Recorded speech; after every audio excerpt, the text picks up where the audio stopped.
Hello, everybody. Welcome to Relatable Stories. I'm your host, Angeline Miriro Gahaza, and today we are talking about internalized oppression. So I thought I'd use my vernacular name, Miriro. So today we are going to have a guest who is right here in studio. But before I bring him into the studio, I just need to tell you more about Relatable Stories. For those that don't know what Relatable Stories is all about, this is a show that was created to cultivate self love.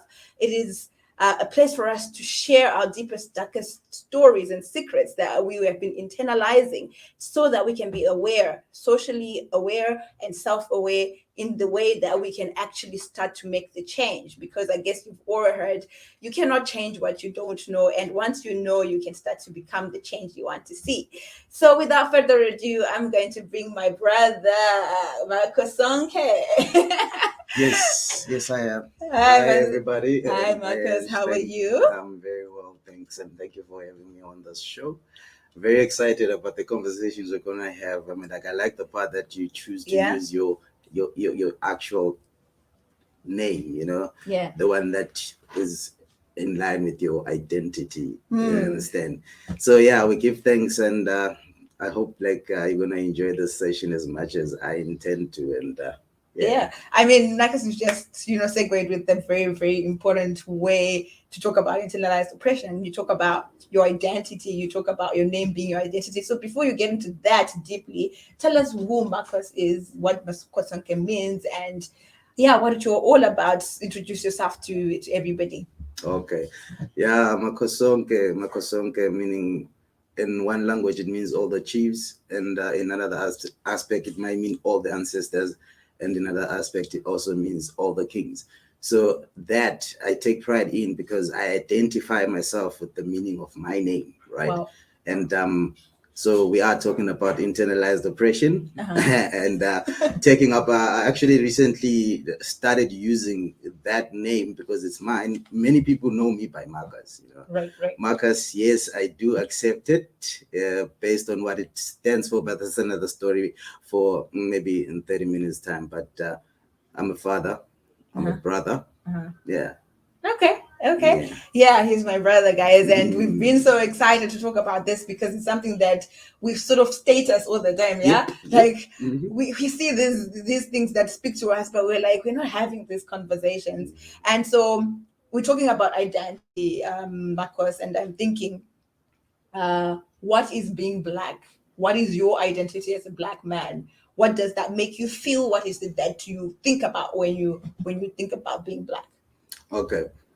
First and foremost, what I would love to actually have every black man and woman out there think at the first thought of being black is pride, Right.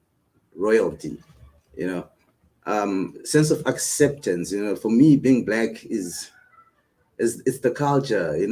It's what we believe in as Africans.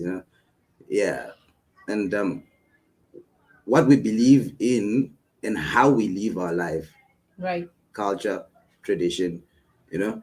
So Yeah. for me, knowing more about where I'm coming from will ultimately give me a better understanding of where I'm headed to, and where I would actually like to expose the journey to my fellow brothers and sisters out there.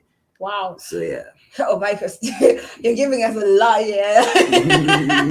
Okay, so you think that you feel that? Do you think our brothers and sisters who are black actually feel that pride? They're embodying or they're living that pride because where we're going, obviously, with internalized oppression is like we were oppressed for a long time, and for us to actually feel that pride, it took years. I don't know if you're there. I just wanted to know from what you think.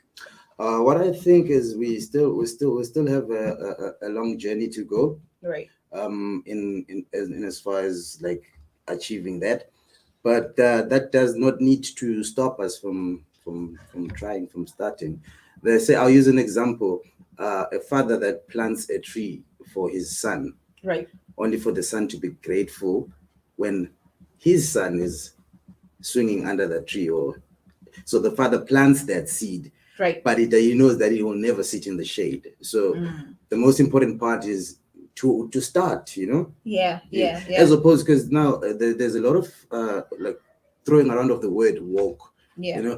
yeah, the woke nation, we woke, but Yeah, it's one thing to be woke, right? yeah. And it's a totally other thing to actually do something about what you've awakened to, right?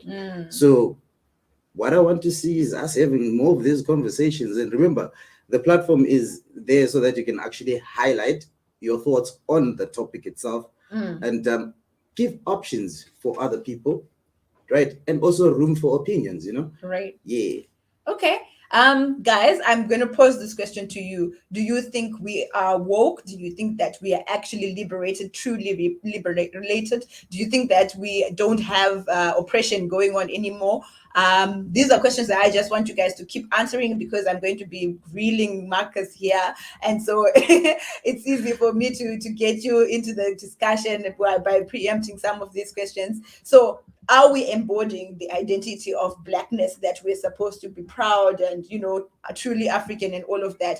And what is it that you think is the cause of us not doing that, if you think that? Okay, so I love what you said about how we have to start the talks, and we have to be creating or planting the seed, not for us to actually live it maybe, but we are creating it for generations to come. Because if we don't start now, it's going to be the same for our children and their children's children. So what is it that is actually the problem? Because me and you, we've started, like, we have gone to war already. Right now we're like, come on guys, join us, let's do this, right? But what are we fighting for? What is it that we can use to show others what we are fighting against? Because I feel like we've got an invisible enemy here. Yeah, it is a very tricky situation now. Like I said, it's opinions. This is what I think, right? I'm not saying it's set in stone, this is what is, but it's a platform whereby we can share our views. So now, what is it that we are fighting? We are fighting a system that has been put in place, like generations before us. Right. It was never put in place to actually benefit the African child. I don't want to be taken out of context, right? I love Black people. Right. I love Black people because I feel Black people need the love. Right. First and foremost, you need to love you. In order for you to love you, you need to get an understanding of who you are. Right. So yeah, I'm just gonna call it what it is, the colonization, Yeah. Yeah, that's the biggest part of this whole journey, and what we are still suffering from. Because take away a man's history, you take away his identity. You take away men's identity, you can rebuild them into anything that you see fit. So what we are suffering from is identity crisis. Right. You understand? We have got no solid understanding of who we are as a people, right? We do have information, and majority of times we maybe choose to neglect to accept the facts. Yeah, but what are those facts? What are those facts? The facts are spirituality for me, right? Right. Is the foundation of any belief system, religion, right? If we understand the fact that one, the art form of recording history is from Africa, a history, the art form of writing, right, and spirituality is you get it firsthand from Africa, right? But the sad reality is majority of our African brothers only can relate to their history as from slavery times. Right. What happened before that? Who were you before the kings were decapitated, humiliated, killed, turned into less than what they're worth, and then groomed into what they now understand to be what they are, which is inferior, which is, I choose to say, that's a lie. Yes. You understand? Yes. So what I'm fighting for is trying to channel you back to where you came from, so that they can have an understanding of where you can go. Right. We're not going to dwell on just the problem itself. Right. We will also dwell on the scars that we actually really are told to actually like put makeup on it and pretend that these things didn't happen. If I'm speaking about the atrocities that happened, it's not like I'm pointing a finger to say you are wrong. I'm saying, okay, this is what happened. Right. I get it's the and truth. they are still the scars. So when I speak of it, I'm not being racist. I'm just standing against that white supremacy. Right. You understand? Or even black supremacy itself. I feel like every man is equal. Like that's why we threw in the class there where we're like, okay, apart from even feeling oppressed from colonialism, like the mental scars that you talk about, the beliefs that were created by the colonialism that we are still living with, we also have classism where amongst ourselves now, because we are so used to looking at the white man as being superior, when we have money we feel like we are like them, and so we start to also look at the ones that have class or in the high class as to be superior. But like you said, every brother of mine, every sister of mine has their own power or their own energy, and they're supposed to feel proud and identify as, boss, right? Yes. Like, I mean, so yes, own it, man. yeah, so we're supposed to own it, but we're not. I think we've got a lot of comments here. Rutendo is saying some blacks are not proud because they still feel like the whites are more superior than them.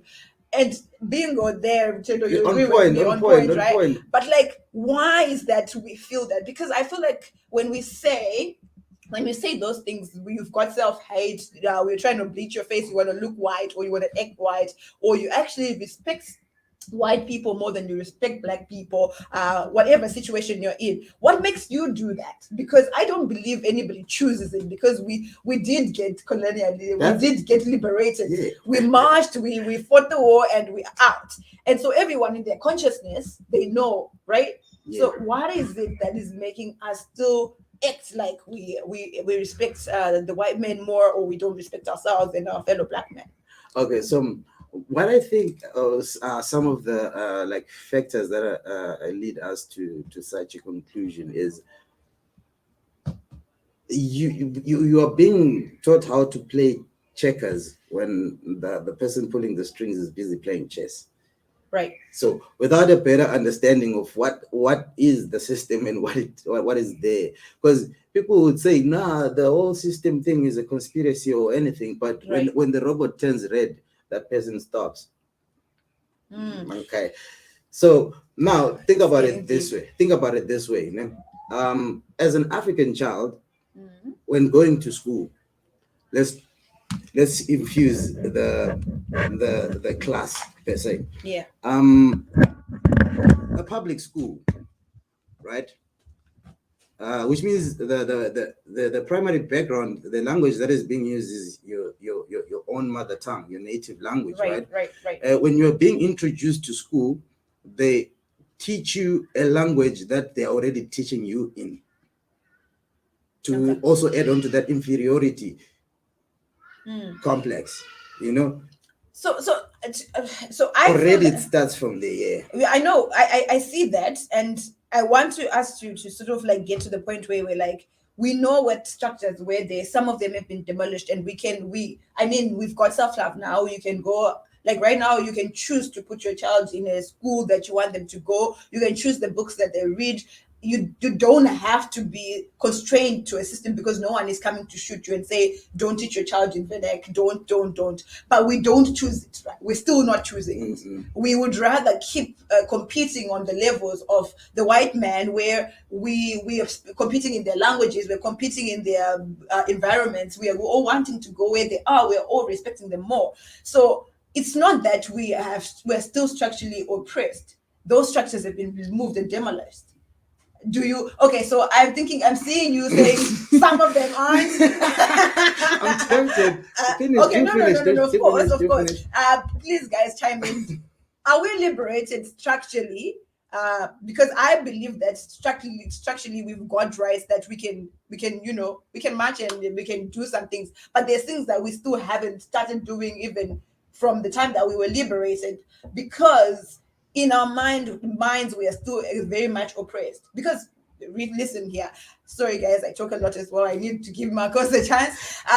There's the definition of internalized oppression. When I was reading about it, they talk about how the group of people that were oppressed can remain oppressed by their mental or beliefs, right? Mhm. But also the benefactors of oppression also remain internally oppressed. That is to say, even the children of the people that colonized us might still have some beliefs that the black people are inferior. So they might not even be doing it consciously, but they are being racist, right? And then we still have those that, even if the white child is not being racist, they still respect them as if they are, So for me, I'm like, this internal awareness, this is where the biggest piece is before we can even start fighting structures that are still remaining. Okay, there we go. So what do you think? You need to look in the mirror, but like you're right. Internal oppression can also be eradicated from internal awareness, right? Right. So for you to be able to heal from something, you need to be aware of what you're sick from, right? Right. If it's a wound, you need to tend to the wound. If it's a sickness that needs a remedy, you need to get the remedy. So Right. relatable stories is for such questions that she asked. You understand what is it that must happen Right. to get it? What is it that is the cause, right? It cannot be like get a solution without an understanding of what you call the problem itself. Right. So now the problem is like self-hate, classifying that.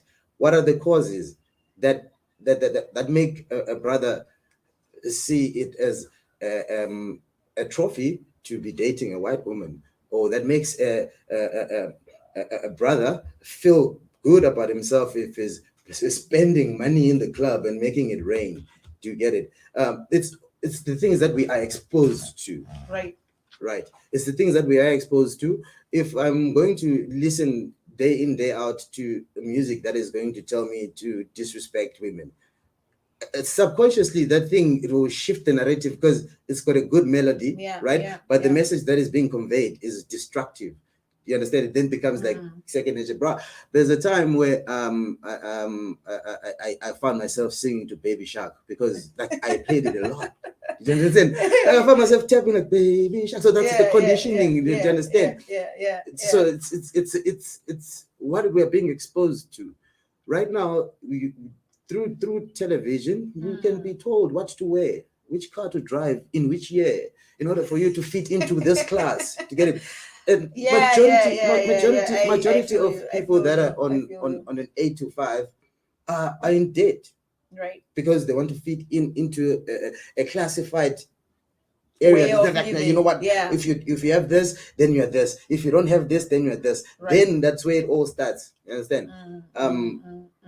So like you're saying, there's people perpetuating oppression through different mediums, and we just can't see it because we are not aware of how it's getting into our minds. Yes. But what is feeding is a subconscious. Yeah. So I mean with the audience on self-love coaching, we've been talking about how the subconscious mind is being created years and years ago based on experiences that you've had. So your parents might actually be the ones that were colonized, but what they're teaching us through different ways of bringing you up and whatever it is that's happening, they then make you oppressed as well. So they're maintaining and perpetuating oppression as if we are still colonized. Yeah. So our minds are still colonized. You talked about a chip earlier. You said it's yes, almost like yes, right. It's almost like there's a They're chip planting a chip in you, right? Yeah. Just waiting to activate it. But the thing is, people think a chip is going to come through, injections like the coronavirus. That's how people think, but the chip is there. It's actually needing to be deactivated. Yes. So I'm getting to how do we deactivate it? I need you to answer that question. But let's hear what everyone else is saying.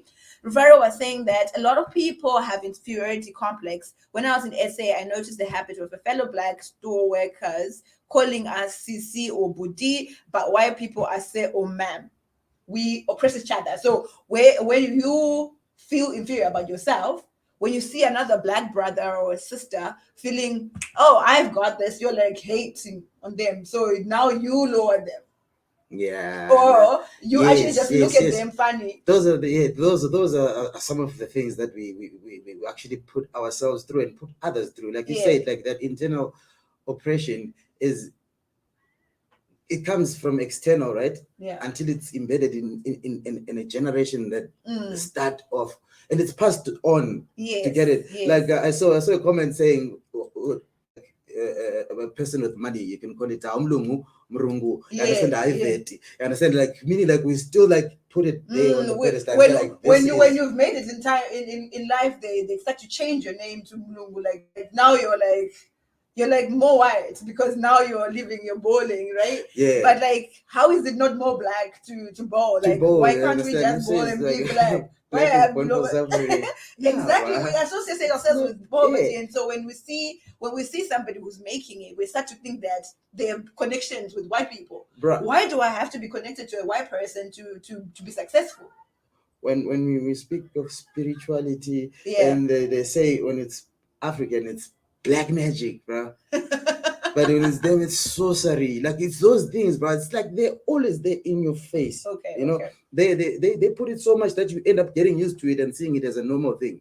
Do you understand? If I can say, not everything that is legal is right. You know, like think about it, slavery was legal. But it's not. That was right. You know, that wasn't. So as much as they are still using the same tools that we have in front of us right now to distract, we still use the same platforms right now to engage in these conversations, to then say, you ask, what is it that needs to be done? These conversations need to happen, because remember, the moral of the story is relatable stories. Right. We are speaking of this right now. You've got an opinion on what you feel like is the cause and what possible solutions that must happen. So let's put it to everybody. What else do you think we can do now that we know now we are aware? Some of us are actually hearing for the first time that, we might be oppressed, we might be in our own way. So when I started thinking about internal oppression, I was thinking about how can we stop being in our own way before we even start to look at what the oppressor is doing. The old oppressor or the new oppressor that's also internally oppressed. What are you actually doing before you just start pointing your finger? Are you not the one who's perpetuating and maintaining oppression? What is it that you need to do? Guys, help us. What do you think that needs to happen? Lutendo is saying, is Black people, so as Black people, we don't know who we are. We are beautiful and powerful people. So I think to a point that you said, I had forgotten to actually tap and double click into that. You said if you don't know your identity, you cannot live your identity. You can live in your identity because you cannot connect with yourself. Where were you coming from? Yeah. So where do we find this information? Where do I know my Blackness from? Because I don't think we've got the role models in the spaces there that are showing us how what Black is being. Because the Black people that are representing us, are they doing enough to show us what Blackness is? And okay, someone even says inside, you know your Blackness from inside. How do we tap into that? Marcus, I'm asking you a lot of questions, sorry. No, all is well. It's actually exciting because now these are like key questions. Like, how do you identify with your Blackness? First and foremost, right, you need to understand that you were born of someone. Right. You understand? I think on very few situations, someone is left alone and there's no family. So where it starts is actually go back as deep as the roots go, right? To the oldest family member that you have. That's where the raw information is. Right. As opposed to sending grandma to a nursing home, sit with grandma and she tells you what her eyes has seen. Right. You understand? Right. Because right now, like I said, like the whole term of woke. I don't think like we really fully grasp the whole concept behind that. Like, so now the rawest information would start with the oldest family member. Right. Sit with them, have conversations with them. Disconnect from material. Just jump in for a moment and engage in conversation. That's where you will start finding out your family history. Then you can move to the neighbor to get it. So it starts from where you are within. Stop avoiding mirrors. Look at them. If you don't like what you see, you better start changing something about it. I really like the whole concept of looking in the mirror as the actual object, the mirror itself, and you see Marcus there, the physical appearance. But I think there's more to it, because when you look in the mirror, you're not just looking at you're not just looking at the physical. You're supposed to see your spirit. You're supposed to see the glow of your spirit that shows you you're that amazing. You're like that powerful. You're like a lion. You roar and all of that, right? So I don't know if that's an art. When you look at yourself and you see your spirit and you get inspired by yourself, your current self and your future self and your past self. Is that an art? Is that you connecting with something? What is that? Because I look at it from a interrogate your mind, but I just want to hear your side. Yeah, it's that and everything else too. Because remember, by looking at the mirror, you can actually look but don't see. Okay. Right. But when looking at the mirror, like literally looking at the mirror and figuratively, right? Yeah. And identify with something within you. They do say the eyes are the windows to the soul. Right. So if you're looking there, you're not looking at your face, you're looking into your eyes. There is bound to be an emotion attached to what you will see in there. Right. If you are content with what you're seeing, I guarantee you will smile at the mirror. Okay. You get it. But if what you see you don't like, you avoid mirrors, bro. You avoid mirrors, man. Okay. So what you're saying is if you're being real with yourself, when you look at yourself in the mirror, you're looking at 1,000 other things at the same time. And that might be intimidating and daunting. And I want you guys to maybe try my approach as well, because it's break it down into smaller pieces. Because the reason why you're not liking what you're seeing in the mirror is because of certain decisions that you've made, choices that you've made that make you feel like you're not a man or you're not like human. You put yourself in positions where you act like you're somebody's mat, right? And you don't ever confront that. So every time that you then come back and look in the mirror, you might see a glimpse of it, but it's so overwhelming because there's so many choices that we don't want to be intentional about. So what I do is, instead of looking at all of them at the same time, when I see myself in the mirror, I'm just looking at how pretty I am. Okay. Yes. But, exactly. But when I sit down with my thoughts and my notebook, I'm like, what did I do today? Why did I? What feelings did I feel when I did this and that? And I start to pick down on that feeling and say, why did I feel uneasy when I was just praising my boss, my white boss? Why is that I felt uneasy? And then I start to think about it. It's because I actually don't feel that person deserves respect. How come I was respecting them? Then I start to think, oh, maybe just because he's white. Okay, why did I just feel like I should respect him even if it is disrespectful just because he's white? That's not my belief. That's mom. My mom used to do that. So now I know it's not my belief. What do I believe? Me and Micah said a discussion. I actually believe what we're talking about. It's internal oppression. I don't want to just respect a person for the sake of it. We're all human. We need to show up good.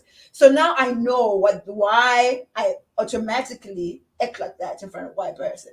So next time I do it, I'm going to remember it. I'm going to be aware. And then I'll be like, no, you're being disrespectful. I don't have to respect you. And then before I know it, I'm teaching my friends, I'm teaching my children how to behave with the white men, because for a long time, our brothers and sisters thought they were superior just because they showed up. But now, not to say anything is bad. I mean, come on. We're just saying. Yeah. Okay, fine. True. I totally understand. Okay, chime in, because right now, like, yeah. I get you. I understand what you mean. I'm just gonna backtrack a bit, Okay. and then catch up. Like we said, the mirror concept, it can really truly work if you've got an identification of who you are, because you can't see yourself in the mirror if you don't know who you are. So that's the fundamental part. Like, there are people that say they don't believe in their ancestors. No, but they've got a surname. I'm like, whose name is that, by the way? Yeah. Did you get it? Like, I'm not saying worship, but acknowledge the existence, because for you to be here, they were. Yeah. Oh, so you're saying, so some of us internally oppressing each other, we then start, or impressing ourselves first. We're like, I just don't like my surname Gahaza for some reason, because maybe it makes somebody else feel uncomfortable to say it because it's not their language. So now you want to change yours. So you're already saying you do not want to identify with the Gahaza, you do not want to identify with the Mutupo, you don't want to identify with anything black, and that is already saying I'm oppressed, and I want to remain oppressed. Why is it that those that oppressed you didn't care about what surnames they had, etc., etc.? So I'm hearing you. Yeah. I still want to know where I find my identity. Yes, like first and foremost, like I said, the first starting point is from the oldest family member that you have on whichever side, and secondly, from there, then you get to understand your ways, right? What they believed in and how they did things, because even in the olden days, you used to have these traditional healers. They go up to the mountains and pray for rain. When they come down there, it rains. Right. To get it, it's not like we did not know about a creator. Right. Every form of religion has got like a channel through well, this is where you connect to the Most High. This is like the medium that they use to get it. I feel like it's also like not fair for you to then let go of your way of life and how you have been, only to embrace a way of life that you don't understand, Right. and that seldom has you in the picture. Somehow, like, okay, so how do I relate? How do I actually fit into this? I respect everyone and whatever they believe in, but I don't impose my beliefs on anyone. So with that, I don't know, they say you shouldn't expect anything, but I've got no expectation for anyone to actually impose anything on me. Because whatever it is that you believe in, if it's working for you, cool, I understand. If you're seeking your identity, then you need to go the way of life for those that came before you, because it was working. Okay, so essentially, Makosonke is saying there is no way you are going to be able to embrace your blackness fully if you don't trace your footsteps to your ancestors and see how they were living, the raw way they were living before colonialism came, because you just want to know and understand where you come from. It doesn't take away from you what you have learned and the wisdom that you have acquired, which you can still apply to your life. He's just, from what I'm hearing you just saying, just know it, just understand why they did the things that they did, and just get to understand how proud they were, get to understand how in touch with their intuition and how they use their guts to go hunting and get things done and get their families to stay happy. You're getting excited. Oh my God. You're getting excited. Keep it in. Let's hear what Rufaro is saying. Like how a boss, even black, is referred to as Murungu. Yeah, Rufaro is just saying that's right. We even have a name for the people that have good higher class in our own classes, circles. And that name is white. I don't understand. But Rufaro also says structural liberation. Sorry, tongue twister. Structural liberation is also not yet 100% there. So I agree to some extent, and I say that is also because we've been maintaining what is there. We should have been able to eradicate that already. Because remember how we even won the wars. We had to come together. We joined forces. Zimbabwe, Zambia. We had to join forces, right? But right now we're all divided because we don't even know that we still have something to fight together. So we won't be. We're actually not positioned well enough to remove the structural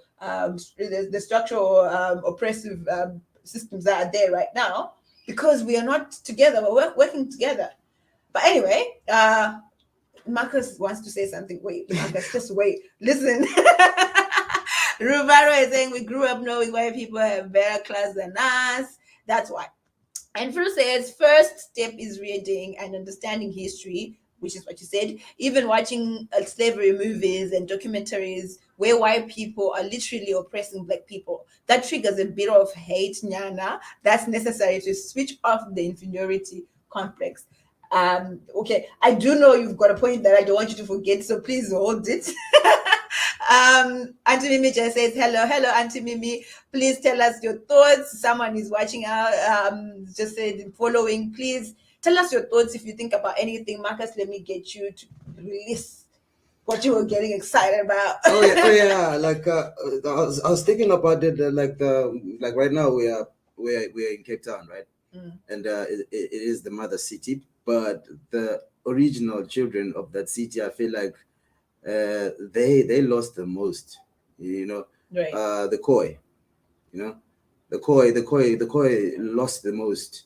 Their language, their identity. And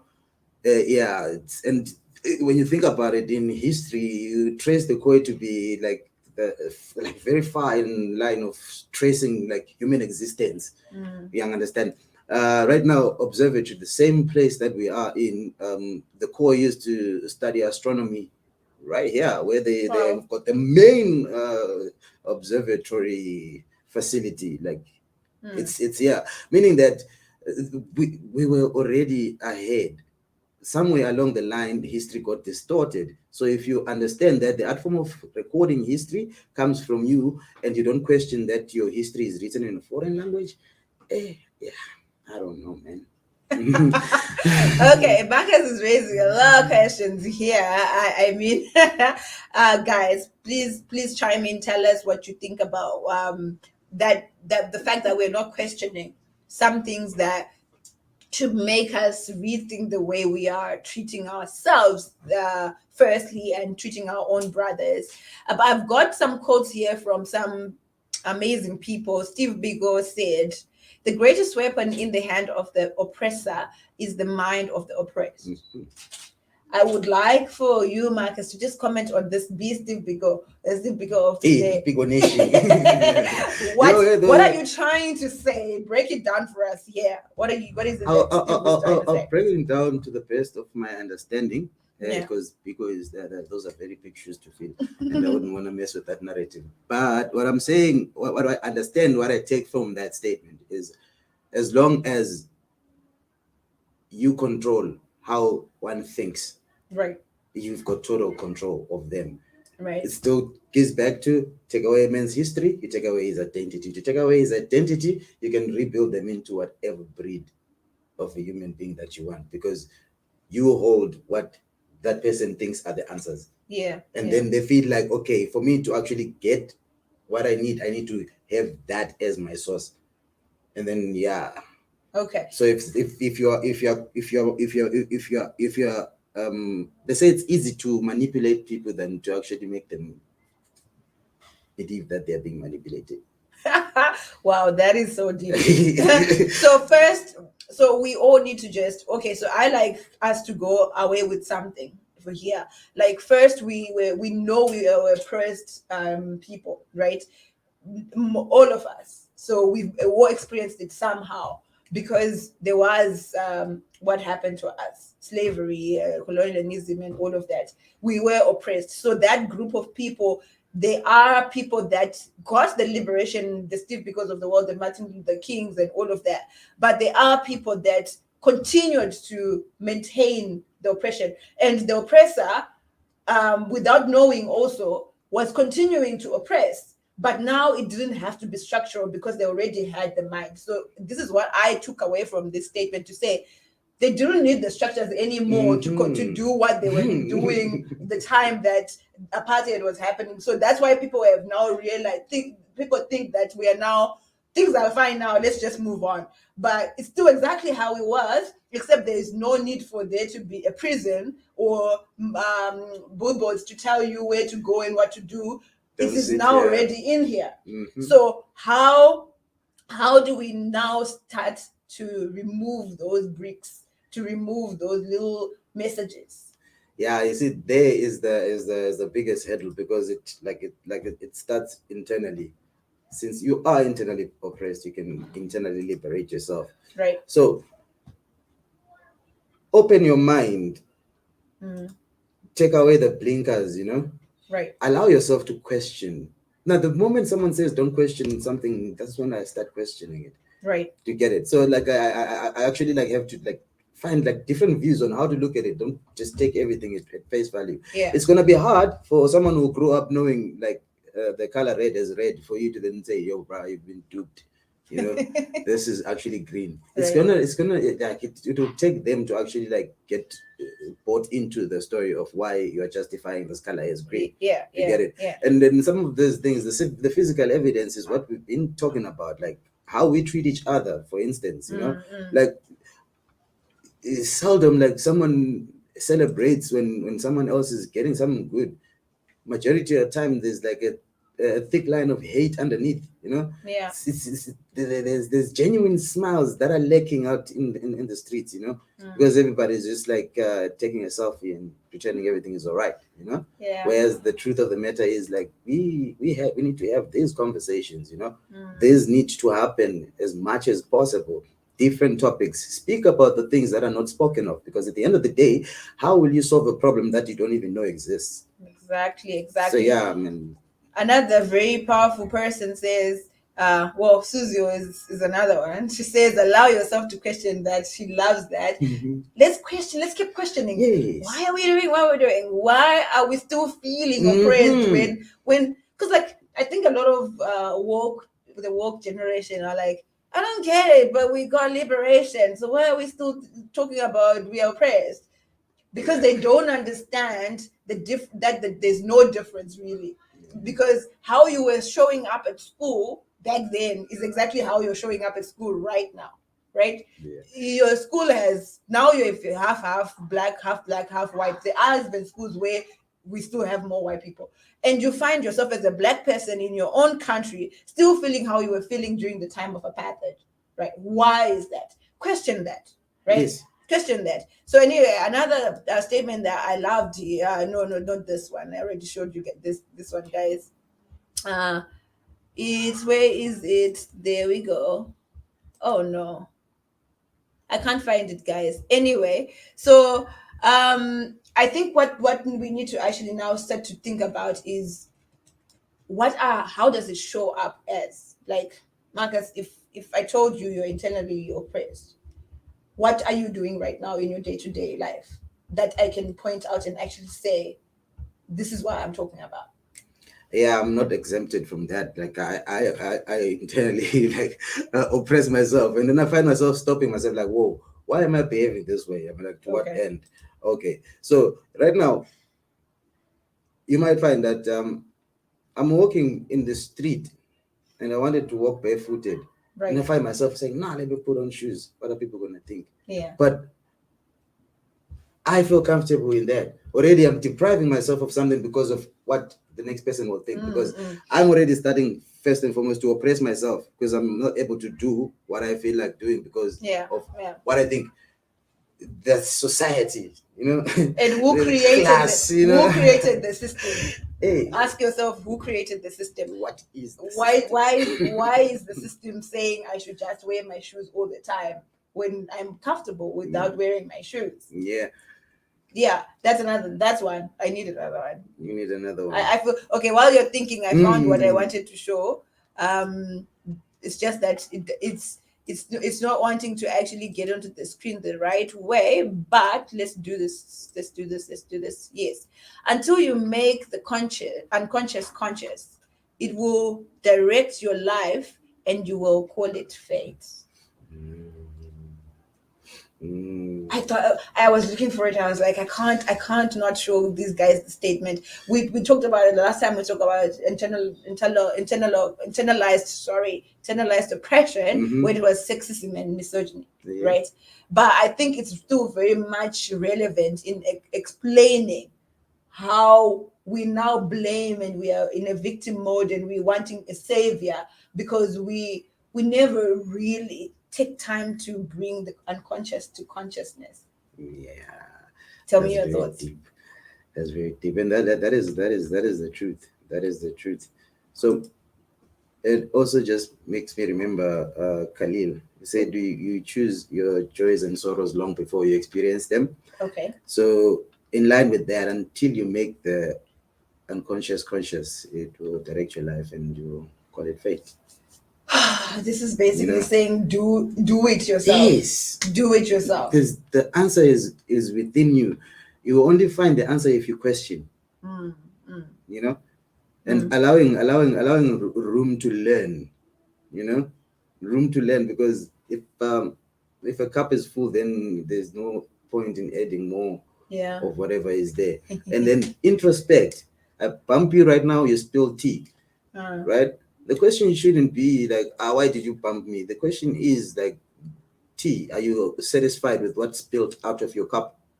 Because you expose our truest form when put under pressure. Wow. So if you put yourself under the pressure of questioning everything as you had known it, what will come out of there is the real you. Well, sure, that is self-love explained by Marcus. Okay. But Studio is also sort of saying that how we treat each other is key. Everyone can flourish on the real. yes. So if we know that the stage is big for everyone, big enough for everybody, if we know that every person has a power and a specific energy that they only can harness, there's no need for us to be competing against each other, right? Yes.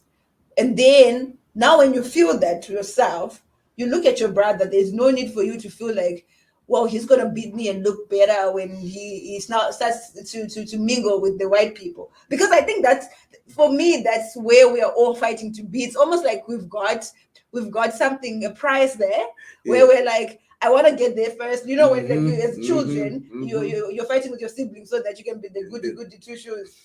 I feel like somehow we're still living like that as black people. Yeah. So this is why we're pulling each other down, because we're like, you're going to get to mommy first. You're going to get to daddy first and tell them that you're good. But like, and we end up all hungry because of that. I mean, like, think about it. The brother here has got a price stand. The other brother has got raw meat. All I have is just matches.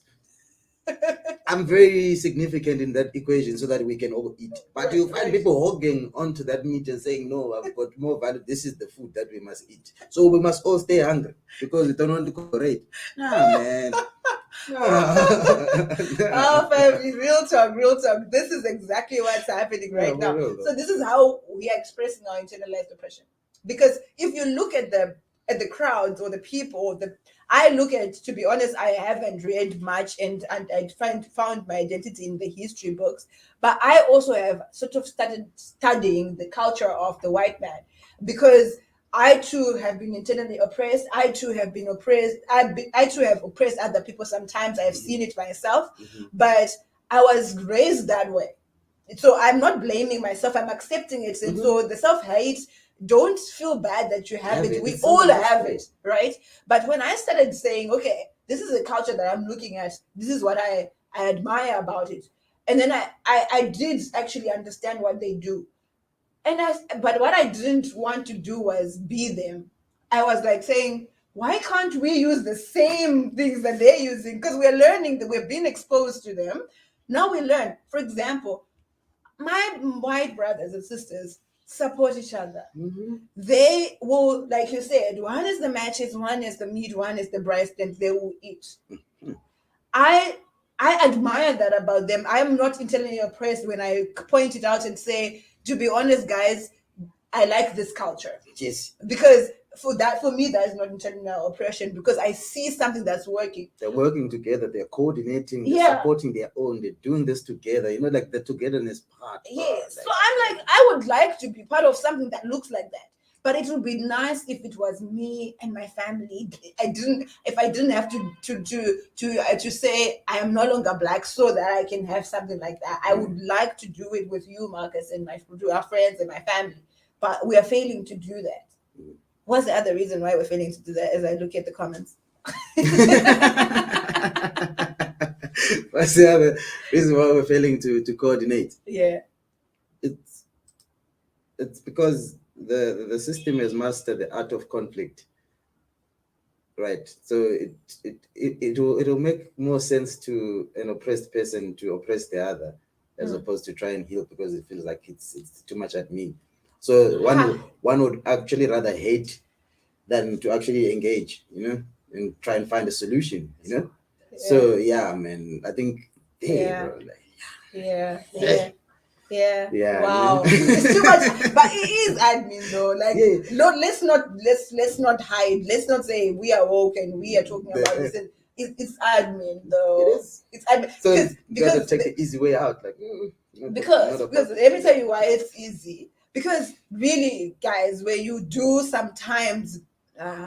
Let me not try and use when you do this or when you put yourself in like a meek position sometimes remember I said internalized oppression is on both sides, right? Yes. The oppressor also has agents of oppression that's still being really racist. It's not all white people that are racist, but there are still some that are racist because of internalized oppression on their side, right? How it also acts out in their side. So the person who's oppressive, who still feels or looks at black people as that, when they realize this one is oppressed and he will do whatever it takes to get to do whatever I want, Yeah. they will raise you, right? Yes. And then you become the king oppressor of your own people, right? So so I feel like that the reason why we are still doing that is because there's still someone enabling that kind of behavior. Yes. There's still carrots that are being dangled there for the person who does the oppressed thing. So be oppressed, act like you're not, and then you get something, and these are the guys that will be like, I won't even tell in you. short, you're saying sellouts. These are the agents. These are the agents of colonialism. These are the agents of oppression. Okay, what do you think about that? Agents of the system. Okay, before we like Susan said this, speak Marcus, he says the matches contribute. Yes. It doesn't matter how small it is, your contribution counts, guys. That's back. If we're the body, if there's no eye, if the eye is so that something is going to be painful, you're going to be down. Yeah. So it doesn't matter what you are if you're the hair, because Marcus is not Marcus without this lovely crown that he's. I like how you refer to it, the crown. Yeah, but like you wouldn't like be you antenna. without it, right? Yeah. But hair for some person is like just hair. Yeah. But it's got a function there because it's speaking about you before you even start speaking with your voice. Yes. You enter a room, someone knows you're proud of who you are. Like I have my one because I'm like, I want to be natural.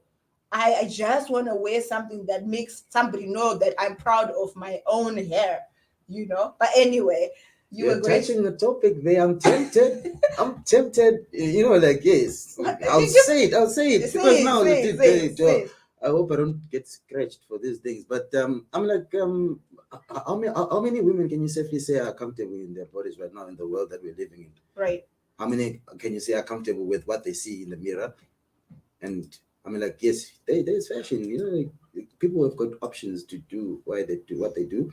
Right. Is it because you're doing it because you just love the hair, or is it because you feel like you're not good enough without that hair, or you're using that as a symbol to then say, if I have this kind of hairstyle on, I'm this, or if I do this. I'm not saying like there's anything wrong with pampering. Like, right. What is the moral behind doing it? Are you genuinely doing it just because you want a different look, or are you just doing it just because you feel like I need to have this in order to be taken seriously by a certain society or a certain like gender or whatever? Okay. Understand? I actually like it. I don't think it's controversial at all. I actually think that is a good one because there's always choice, and the reason behind your choice is what's more important, right? So I would want to be able to change my hair. I used to do it was really nice. I rock braids and all of that. I would still go back if, say, my hair fell out and I didn't have another choice. But then again, like you said, that is another way that internalized oppression can actually show up, because it's in the same way that some women or even men bleach their skins because they don't want to be dark-skinned, right? It's only now that we're even starting to see some token black, dark-skinned models being shown out there. But it's as if, well, yeah, we've got a name, but it's some. It's not. It's almost like we're just throwing you a carrot. Yeah, like. But like, all dark-skinned people are beautiful. Do you believe that? Yes. So if you don't believe that, of course you believe it. I believe that everybody's beautiful. Yeah, but like there is people that are still right now trying to change their color, whether they're guys or they're girls. They're trying to wear. They've got creams. They've got things that they put on their faces so that they can become lighter. Because they've been conditioned like that. Okay, I wanna for you to matter. If you look like this in a work environment, if you have this on, you're like the cream de la cream. Exactly. Everybody out there trying to be there. I mean, I've heard people who said, like in boardrooms, dreadlocked people were told they can't come in like that because it's only in South Africa where I'm like happy to know that I can dress. Not all places in South Africa, but thank God where I work, that's accepted. But there is still places where your afro, your dreadlocks are being looked at as this is not corporate, this is not professional, right? Yes. How come it's just my hair? I just woke up like this, guys. Like imagine, so does me having short hair and having dreadlocks change what I would contribute to the meeting?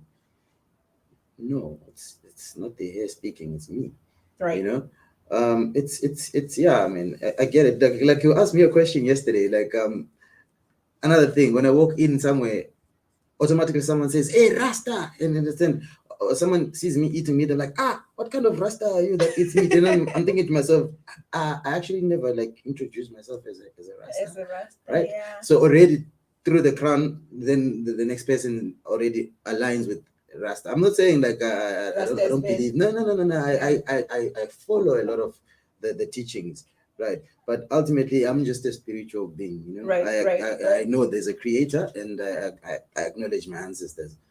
Right. I'm not afraid of that. So it's part of that like stereotype, right? Some other people can't have dreadlocks because maybe their parents think that when you have dreadlocks, you're just associated with the other vegetation, smoke it up, So whenever they see that, that's all they see. Right. Apart from like, it takes patience for you to grow the crown. Right. That's a characteristic in me that you totally not seeing, but you're seeing what you want to see. That kind of vibe, like, internalized oppression, man. I think we have to have a lot of other people come in and share their I know, right? I know, right? I think we will have a part 2 because we are running out of time. But I do want to just echo your sentiments in terms of relatable stories. I mean, it is about sharing our stories. Like, I on a personal note have heard women in churches and saying, you are a Rasta and so this person with dreadlocks is the one that is actually the criminal without even actually looking at the facts, because there's a stereotype to being dreadlocked, but no one actually ever thinks about being dreadlocked to be just a natural look as an African, because your hair can twist. Some of our hairs as Afros, they are messy. I was talking to someone earlier who also has straightish hair, and it doesn't work, right? But I still want to have my natural look. So your own parents can also oppress you from expressing yourself. Like, fam, I love art. I just want to do what I want. So when I wear this, and I have my rastas, someone is going to say, whatever, Empress. But when I think of it, when I have to wear it, I'm thinking of same colors. You can see my African flags all have these colors. I also see that. And I don't have a lot of regalia that helps me express that side of me. Because the kind of fashion that is there, I am a little oppressed as well. That is there. I mean, come on, being away is good.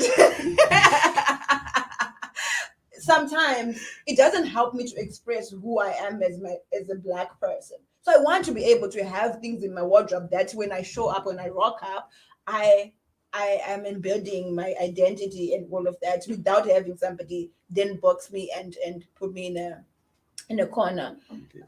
Comments, or do we read what was being said? Okay. Someone in the audience says, so hypothetically speaking,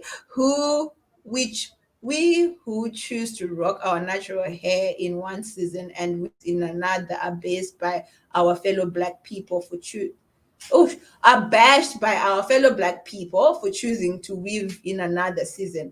I have my reasons, right? Yes. That is exactly what we said earlier on. It's a matter of choice, right? You're choosing to look that way. No one should actually feel like they have to. So the difference is, because we haven't been doing a lot of loving ourselves and being Black, there is going to be those people that can't even do without. So I don't know who this is, but maybe there's people that actually feel like without that hair, they are nothing. They are not pretty, right?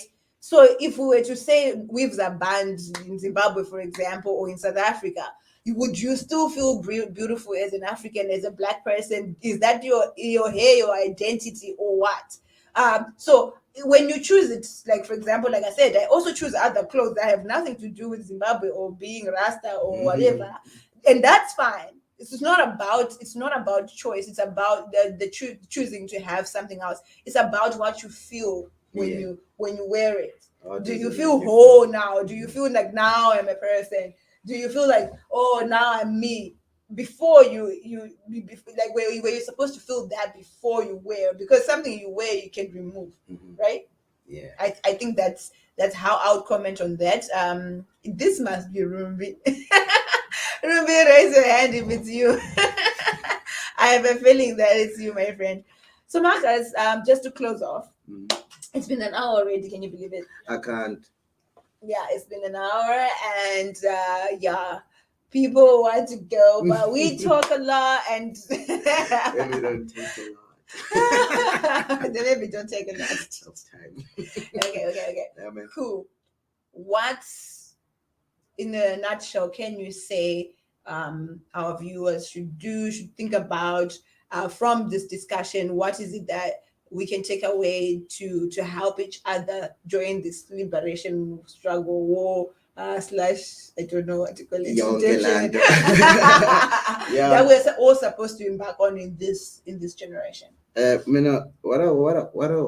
just three phrases to be like each one teach one, each one lift one, and understanding that each one is one. Then if you go by those, then I think can we hear that again? Yeah, so okay. each one teach one, each one lift one, and each one is one. So if you can try that out, I feel like you can get a different outcome. I'm not even going to try and close this. That is the statement that if you live by it, I feel we are going to see change in our communities, because Ubuntu, I am because you are, right? And this philosophy, this concept is from our people, our ancestors. If you know one thing about your history, you know that they said, I am because you are. So guys, go love each other, but most of all, love yourself. Because you cannot love people if you do not love yourself. We've just one comment that we've just received before we close. I've told that I'm betraying my roots. Come and I'm just getting a convenient style for what? Oh, come on, sorry. Come on, I'm just getting a convenient style for that season. I know I'm beautiful without. Okay, so Rumbi, a person who's going to say this to you, I'll just say to Ray Papi, who's going to say this to you, chances that person feels like they're hiding when they do it. So they are oppressed, so they want to oppress you. So there's people that instead of, they feel like they've made it, right? So the rest, so like, oh no, us Black people, we still, or us Black people, we're lazy. You know, like that's you separating yourself from your people and saying you've made it. These are the sellouts that we're talking about. So Rumbi, what you're experiencing is somebody who feels like they have understood Blackness and they're now Black, so Black, but they still look down upon you and other Black people as having not reached the certain level of woke, right? So that person is going to try and oppress you. Okay, so Rumbi, you just have to do you. I know you are definitely true to who you are. I know Rumbi doesn't want to even leave Southern Africa. She's like, hey, I love my Africa. I still want to explore everything that's in Africa. She loves the Blackness. Thank you guys. Thank you so much for tuning in and being here. Let's talk about it again next time that I bring Marcus on, and continue to chat on the Instagram page, chat on the Facebook page. I think this is a discussion that should be ongoing. Bring your peoples into the discussion. Let's make more points and more questions that we can talk about in the next session. Have a good evening and cheers.